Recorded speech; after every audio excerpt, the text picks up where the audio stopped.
Hello viewers, সবাইকে অনেক অনেক শুভকামনা। কিছুদিন আগে আমি আমার একটি সফটওয়্যার পাবলিশ করেছিলাম এবং একটা ভিডিও দেখিয়েছিলাম কিভাবে লিভ অটোমেশন আমরা করেছিলাম।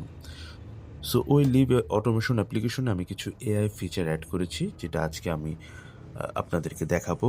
আমি যেই উম আমরা যে সফটওয়্যারটা দেখেছিলাম, ওই সফটওয়্যারের লিভ যেই অ্যাপ্লিকেশনটা হবে, ছুটির জন্য যে দরখাস্তটা হবে, সেটা পুরোটাই প্রসেস হবে একটা এআই বেস একটা সিস্টেমের মাধ্যমে। সো সেজন্য আমরা বিভিন্ন ধরনের চ্যাটবট ইউজ করতে পারি, আমাদের হোয়াটসঅ্যাপ ইউজ করতে পারি। আমি এই সফটওয়্যারের জন্য টেলিগ্রাম ইউজ করেছি। সো আমি আমার যে সফটওয়্যার যে সফটওয়্যারটা আছে, সে সফটওয়্যারের জন্য আমি এআই বটটার নাম দিয়েছিলাম ইনফোটেক্সেল। এটা পাবলিকলি যে কেউ পাবে, ইনফোটেক্সেল। যখন এটা সার্চ দিব, এটা হচ্ছে আমার সেই বট। দেন আমরা যখন শুরু করব, স্টার্ট দেওয়ার সাথে সাথে আমাকে একটা মেসেজ দেবে যে মোবাইল নাম্বার দিন। এই মোবাইল নাম্বারটা যখন আমি এন্ট্রি করব, আমি একটা মোবাইল নাম্বার দিচ্ছি। এই মোবাইল নাম্বারটা যখন আমার সিস্টেমে পাবে, যে কোনো একটা এমপ্লয়ি যদি এই মোবাইল নাম্বারে থাকে, সেই ক্ষেত্রে সে এই ইউজারটাকে ভেরিফাই করার জন্য তার মেইলে একটা ওটিপি পাঠাবে। এটা মেসেজের মাধ্যমে ওটিপি পাঠানো সম্ভব, আমি শুধুমাত্র মেইলে রেখেছি।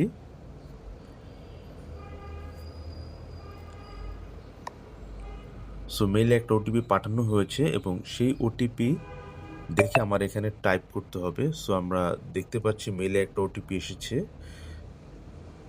আমরা ওটিপিটা নিই, 271707, 271707, 271707।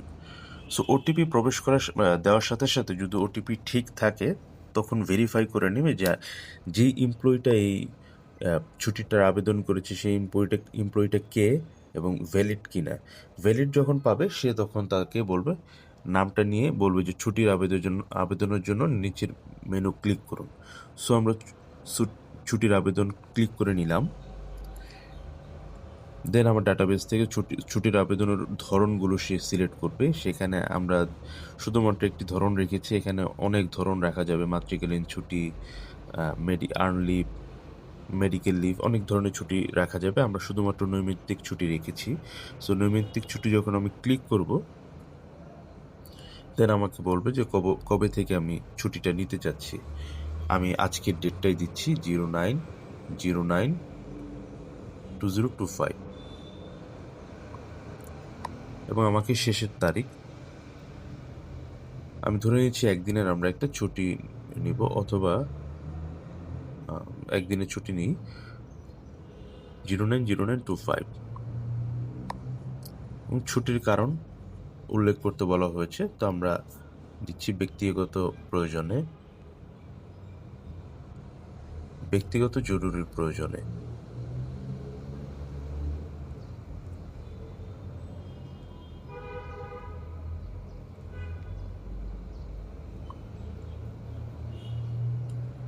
That's it. আমাকে একটা সামারি দেখাবে, আমার নাম, ছুটির ধরন, কবে থেকে কবে, মোট কত দিন, ছুটির কারণ।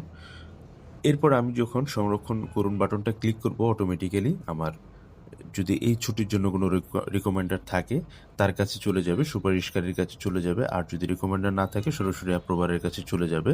এবং সেই সাথে যেই অ্যাপ্রুভার অথবা রিকমেন্ডার, উনি মেল পাবেন যে আপনার কাছে একটি ছুটি পেন্ডিং আছে, কিংবা ছুটির জন্য আবেদন করা হয়েছে, আপনার প্যানেলে আছে। সো আমি সংরক্ষণ বাটনটা ক্লিক করলাম। ক্লিক করার সাথে সাথে আমার সিস্টেম থেকে এটা সংরক্ষণ হবে এবং সেই সাথে আমাকে একটা মেলও পাঠিয়ে দিবে।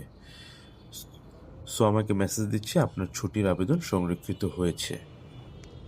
আমরা যদি একটু মেসেজে যাই, তাহলে আমরা দেখতে পাবো, সো আমার মেসেজ চলে আসছে এবং এখানে বলেছে যে লিভ ফ্রম 9 তারিখ থেকে 9 তারিখ, প্লিজ রিভিউ। সো এই ছিল আমার এআই এর মাধ্যমে করা এই অংশটা। আর বাকি যে অংশটা, সেটা অলরেডি যেভাবে আমি লিভ অ্যাপ্লিকেশন অটোমেশনটা দেখিয়েছিলাম, ওই প্রসেসেই চলবে। সবাইকে ধন্যবাদ।